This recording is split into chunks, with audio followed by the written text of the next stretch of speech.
Dime lo que. Captain Zevin here, back at it again with some more One Piece content. And today, as you see, we're talking about why Enma is not a power up. Yet. But, before you get into that, make sure you hit that like button and comment down below because it helps the channel in a big way. And without further ado, let's get into talking about Enma power ups and my nigga Zoro. So, is Enma a power up? The obvious answer is, of course it is.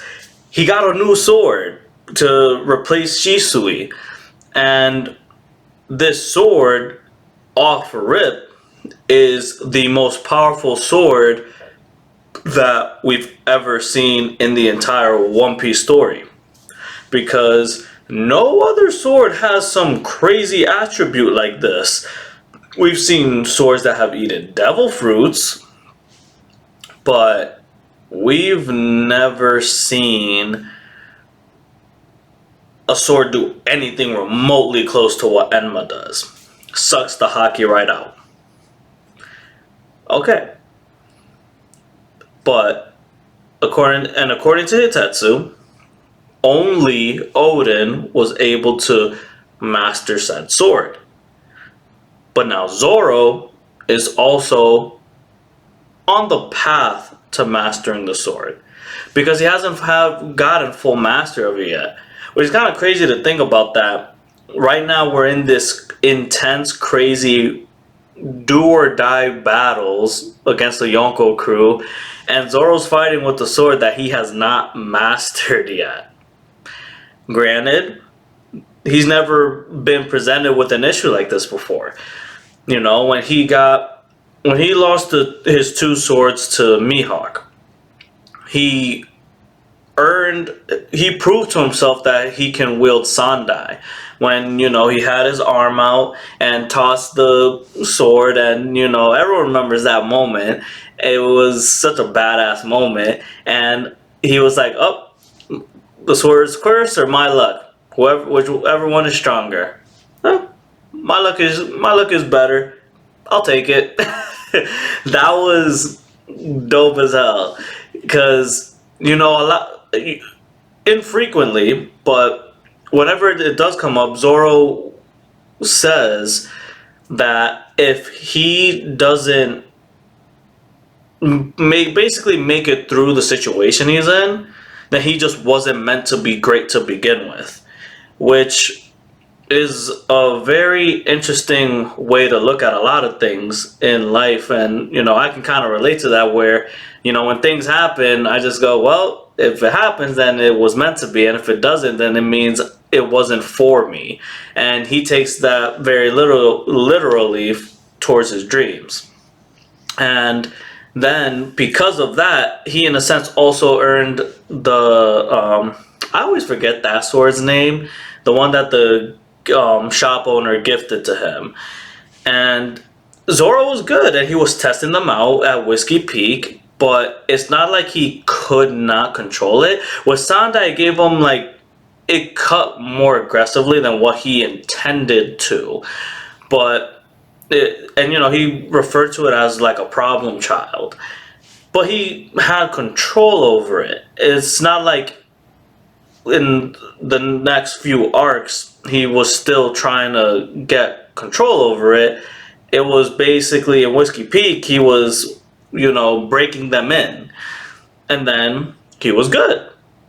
And then we get further along in the story, and he loses the shop owner's sword, and then he's down to 2, but then he gets Shisui. And what happens with Shisui, he has to battle Ryuma in order to earn that blade. And he does, and he gets it fair and square.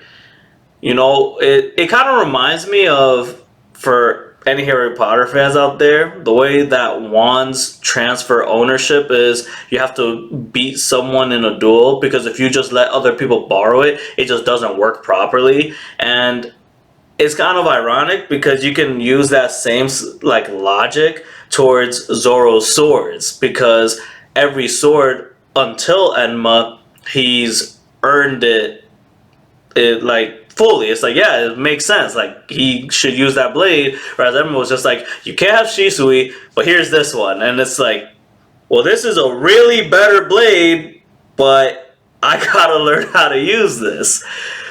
So Shisui was a very different kind of power up for Zoro. And in the community, people have been saying, oh, it's not Zoro, it's Enma, or and stuff like that. And I feel like, you can say in a sense, it's kind of justified, because Zoro hasn't mastered the sword. And until he's mastered the sword and made it his own, it's not a fully developed power up for Zoro. Because if it was, then he wouldn't be having the issue he has right now versus King, where now his sword is acting up, and now this is the main issue when King is literally right in front of you.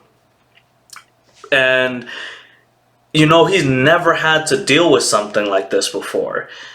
So I feel that he has to, in this fight, make Enma his own sword. Because if he doesn't do that, he can't beat King. And, people might say, well, he was doing good on the rooftop. Yes, he was. But it was also a team effort. It was 5v2. It was a team effort. Yes, he cut Kaido. But Kaido isn't trying to block anything either, So you can take that as you will, but Kaido's never trying to block anything. So when something finally gets through, it's like, oh, hey, you actually cut through my durability. Okay, great. Whereas King, we don't even know everything that his race is capable of doing yet. So, what if there's something that makes him a lot more durable than other people? What if his armament haki is just that powerful? Because you could think too, okay, when Luffy was fighting Katakuri, what did he specialize in? He specialized in observation haki. And he helped Luffy level up his observation haki. Now, now we're versus the Beast Pirates. Obviously, Oda's not going to just redo it, and King is supposed to have, really good observation haki. No. But what if he has really good armament haki? What if that's what he specializes in? And it would make sense because, as Oda stated, with Luffy, Zoro, Sanji, Zoro's affinity is more towards armament haki. So with that being the case, what if Zoro has to advance his armament haki, and what if that's tied to the Enma sword because it's forcing the haki out? Or you can take it another step. What if, with the last attack that Zoro did on the rooftop, it was his Conqueror's haki attack, but he didn't even realize that that's what he did. What if he needs to do something with his Conqueror's haki with Enma in order to tame it? Because we know that Odin had Conqueror's haki. Like the whole time we saw him in the flashback, he already had Conqueror's haki, and in tandem also has already mastered Enma. So what if Enma is looking for a certain source? So we got armament haki and we got Conqueror's haki. What if Enma is gonna force Zoro to get better at one of these two things? Because up until now, when things happen, like even when the times that he cut Kaido, it was the Enma blade that did it, because it's forcing more out of Zoro than usual. So Zoro has to fully master Enma if he hopes to beat King. Because right now, Enma is not necessarily a power up, but now in this situation, it's more of a handicap. So until he really gets that together and makes it his own, then not only will he be able to beat King, but now Enma is a fully developed power up for Zoro, and it's not, oh, it's Odin's sword that's doing it. No, it's Zoro doing it with his now mastered new blade. Because every other blade, we didn't think of it as, oh, that was the shopkeeper's sword, or oh, that was Ryuma's sword. We never thought of it like that. But why are we thinking of it with this one? Because there's reason to think of it like that. When you have other Yonkos saying that sword is acting kind of different and Zoro still hasn't fully mastered it, it puts more note to the sword versus the sword user. Whereas once Zoro fully masters it, now it's, no, this is like, yeah, it's the sword, but it's mainly the sword user. And Zoro's going to get to that point because, as he always says, if he doesn't, he just wasn't meant to be great. And we all know he's going to be great and become the greatest swordsman in the world. So I feel like Enma is a very, very good, almost like obstacle, you could say, to force him to elevate himself to that next level. Because in order for Zoro to beat King, he basically has to be at Marco's level, if not higher. Because Marco was holding back both King and Queen for a minute. Zoro needs to be at that level to beat King. Remember, a tie ain't gonna fly. He needs to beat King. Which is crazy. Bro, your bounty about to skyrocket. I'm just saying. But that's a video for another day. Until then, Captain Zevin is out.